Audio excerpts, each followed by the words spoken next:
Sziasztok! Ebben a videóban egy klasszikus omlós almáspitét fogok készíteni. Az egyik kedvencünk, és meg is mutatom, hogy mi az a néhány tipp és trükk, amivel mindig garantáltan nagyon finom lesz a végeredmény. Az első dolog, ami talán a legnagyobb titka az omlós süteményeknek általában, hogy csak a zsíradékot, valamint a lisztet dolgozzuk össze. Gyors mozdulatokkal, és a lényeg, hogy a liszt szemcséket zsíradék vonja be. Ezután jön majd a többi hozzávaló, és csak is ezután.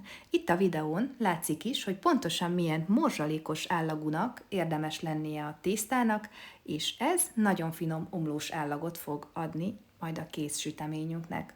Utána adom hozzá a sütőport, a vanillincukrot, cukrot, tejfölt, és a legvégén a 2 tojást. A hozzávalók sorrendje persze mindegy, egyszerűen nem maradjon ki semmi, általában végigmegyek egyesével a recepten, és egyesével hozzáadom mindazt, ami a recepthez tartozik.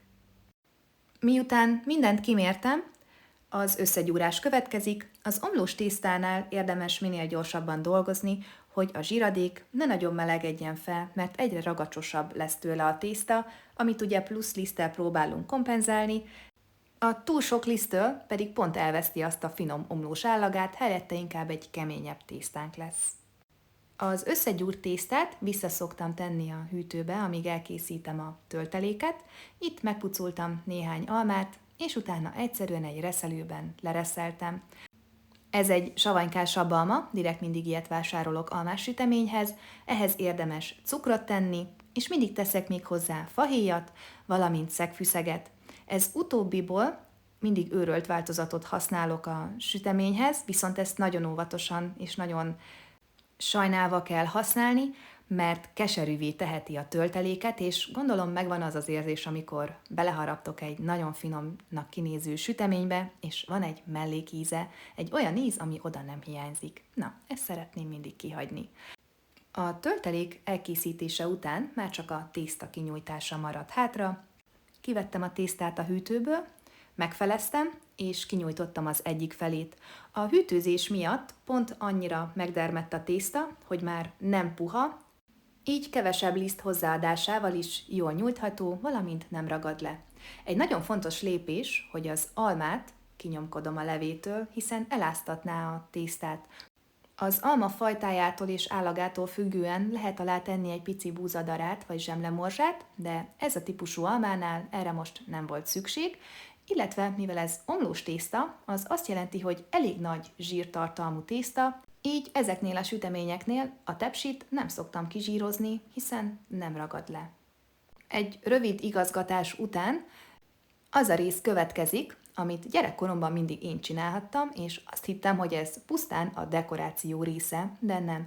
Azért érdemes megszurkálni az omlós tészta tetejét, mert így tud belőle távozni a felesleges gőz, nem reped szét, és nem púposodik fel a tészta. És végre elkészült, nézzük meg, hogy néz ki belülről. Megvágva, egyrészt jobban érezhető a töltelék finom, fahéjas, szegfűszeges illata, másrészt a frissen elkészült tészta még omlós és roppanós, másnapra pedig megpuhul, és az az igazi nagymamás almáspite lesz. Az első szelet sütemény az, amit nagyon gyorsan meg kell enni, mert sajnos azt sosem tudom olyan nagyon szép állapotban kiszedni, de se baj. Igazság szerint ez a tepsi sütemény másnap már nem volt meg.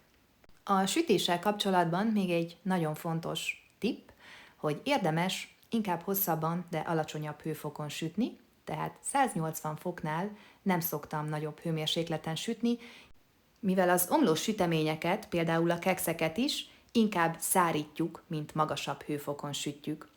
Ettől éri el azt a ropogós, nagyon finom állagot.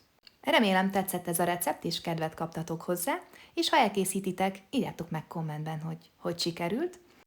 Ha pedig tetszett ez a videó, akkor iratkozz fel, és, mint mindig, várlak vissza.